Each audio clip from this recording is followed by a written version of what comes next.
Bashkia Tepelen me mbështetjen e Fondit Shqiptar të Zhvillimit do të realizojë gjatë vitit 2026 3 projekte të rëndësishme infrastrukturore dhe turistike, të cilat synojnë përmirësimin e jetës së komunitetit dhe rritjen e potencialit turistik të zonës. Këto projekte janë konkretizuar pas një përpjekjeje 3-vjeçare dhe konsistojnë në rikualifikimin e qendrës së fshatit Progonat, atë të fshatit Gusmar, si dhe ndërtimin e një vend qëndrimi për turistët në zonën e Salaris, një zonë me interes të shtuar për vizitorët. Bashkia e Tepelenës për vitin 2026 në listën prioritare të projekteve është shpallur fituese për disa projekte prioritare me mbështetjen e Fondit Shqiptar të Zhvillimit, ku në zonën e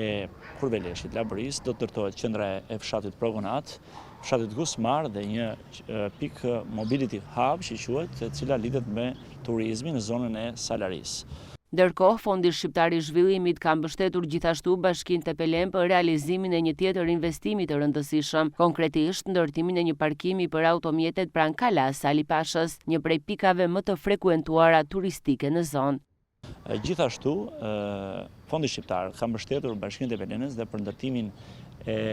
një parkingu i cili do të shërbejë për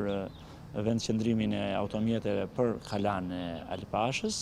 si dhe një piket cilën do të shërbejë si info point për informacionin e vizitorëve. Këto investime pritet të kenë një ndikim të drejtpërdrejtë në zhvillimin lokal dhe turistik të Tepelenës, duke përmirësuar infrastrukturën, aksesin për vizitorët dhe duke krijuar kushte më të mira për zhvillimin e qëndrueshëm të zonës.